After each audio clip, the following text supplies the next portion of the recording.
کسی بھی مزاحیہ یا سنجیدہ فلم میں اگر آپ نے سائنسدان کا کردار دیکھا ہو تو اس کے ساتھ آپ کو ایک بہت بڑی لیبارٹری نظر آئے گی جس میں انواع اقسام کے رنگ برنگی شیشے کی بوتلوں میں محلول ہوں گے۔ ایک سپریٹ لیمپ کی آگ پر کوئی چیز پک رہی ہوتی ہے، لیکن سب کے ساتھ پنجروں میں بند خرگوش، چوہے اور بندر بھی نظر آئیں گے، اور بکھرے ہوئے بالوں اور بڑی ہوئی داڑھی والا سائنسدان کبھی ان معصوم جانوروں کو ٹیکے لگا رہا ہوتا ہے یا دوا پلا رہا ہوتا ہے۔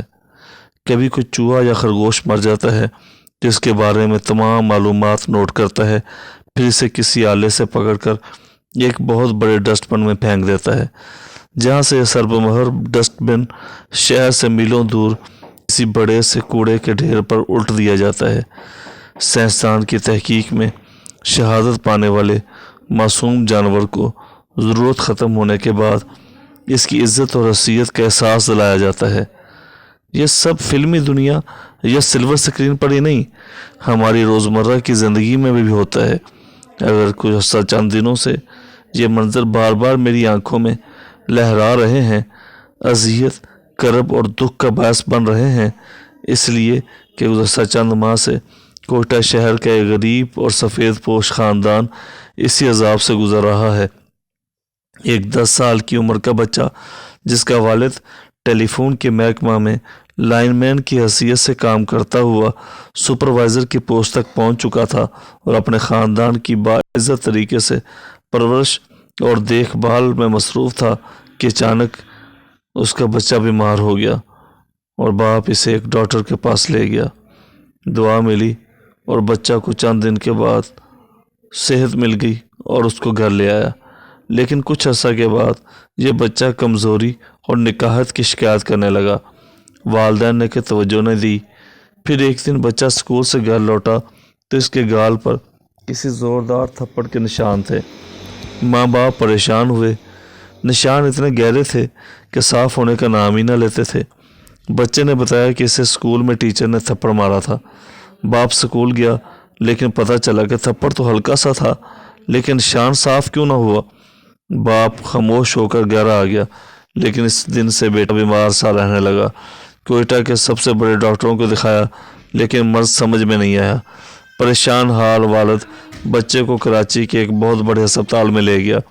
ٹیسٹ ہوئے اور ڈاکٹروں نے کہا یہ تو ایک بہت ہی خطرناک مرض اپلاسٹک انیمیا میں مبتلا ہے۔ کسی ڈاکٹر نے اسے کوئی ایسی دوا لکھ دی ہے جو یا تو تجرباتی طور پر چلائی جا رہی تھی یا پھر جان بوجھ کر خراب بنائی گئی تھی۔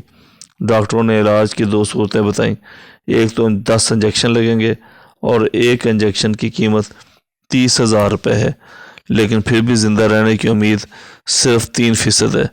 دوسرا بون میرو کو تبدیل کرنا ہے جس پر 11 لاکھ روپے لاگت آئے گی۔ غریب سپروائزر کی آنکھوں کے سامنے اندھیرا چھا گیا۔ اپنی لٹی ہوئی قسمت اور بچے کے کمزور وجود کو لے کر وہ واپس کوئٹہ آ گیا اور پھر مایوس نظروں سے اس قوم کی طرف دیکھنے لگا جس کے بارے میں اقبال نے کہا تھا، ابھی کی خاکستر میں بھی ابھی تک چنگاریاں باقی ہیں، اور ایک دن اسے کہا گیا سامان باندھو کراچی جانا ہے۔ اس نے کہا کیوں؟ کہا گیا ایک شخص نے تمہارے بیٹے کے لیے 11 لاکھ روپے دے دیے ہیں۔ سچ بتاؤں تجھے بتاتے ہوئے میری آنکھ میں خوشی کے آنسو ہیں، اور جب صرف چند دن پہلے مجھے یہ خبر ملی تھی تو میری کیا حالت ہوگی، اور اس باپ کی کیفیت کا اندازہ آپ خود کر سکتے ہیں۔ میری درخواست ہے کہ ایک لمحے کے لیے یہاں رک جائیں اور اس شخص کے لیے رحمت خداوندی سے دعا کی بھیک مانگیں کہ اس نے پورا اہتمام کیا کہ کوئی اس کا نام تک نہ جان سکے۔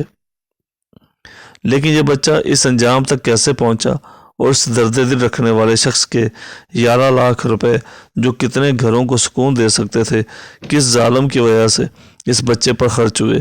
آپ کبھی ادویہ کے کاروبار میں اربوں ڈالر منافع کماتی ملٹی نیشنل کمپنیوں کی ہوس سے زر اور انسانی بے حسی کو سامنے رکھیں تو آپ کو ظالم کا چہرہ خود نظر آ جائے گا۔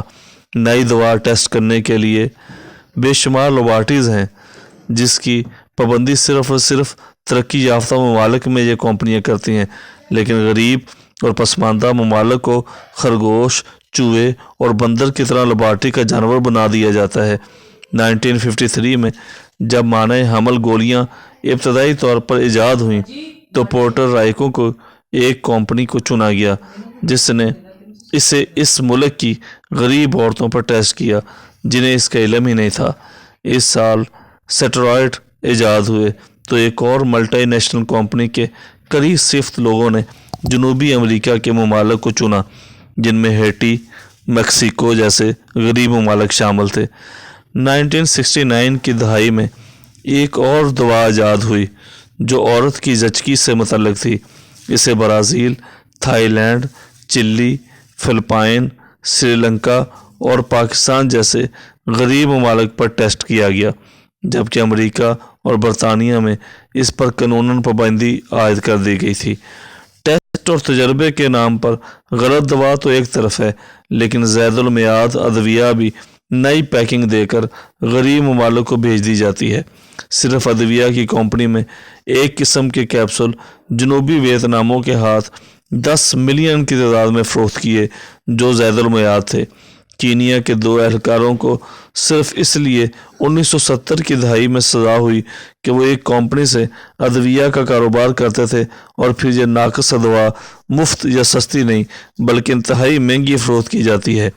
1990 میں ساری ادویہ ساز کمپنیاں مل کر پاکستان میں 11 ارب روپے کی ادویہ فروخت کرتی تھیں، لیکن صرف 5 سال بعد یہ سیل 28 ارب روپے ہو گئی، یعنی 151%۔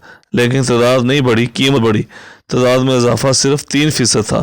لیکن میرا سوال اس وقت نہ ایسی ملٹی نیشنل کمپنیوں سے ہے اور نہ ہی اس معصوم مفلوق الحال بچے کے خاندان سے جو یہ جانتا ہی نہیں کہ دعا میں کیا ہے، لیکن کیا وہ ڈاکٹر جس کی تعلیم پر اس قوم نے اپنے خون پسینے کی کمائی صرف کی، ٹیکسوں سے میڈیکل کالج بنوائے، اسے زیور تعلیم سے آراستہ کیا، کیا اسے بھی علم نہیں ہوتا کہ وہ جس کمپنی کی دوا کھا رہا ہے یا جو دوا تجربہ کر رہا ہے اس میں کیا زہر پوشیدہ ہے؟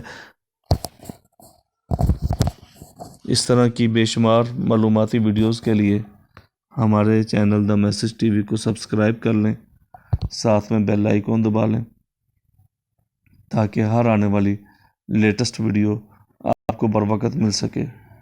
ویڈیو کو لائک کیجیے گا، شیئر کیجیے گا اور کمنٹس باکس میں اپنے کمنٹس لازمی دیجیے گا۔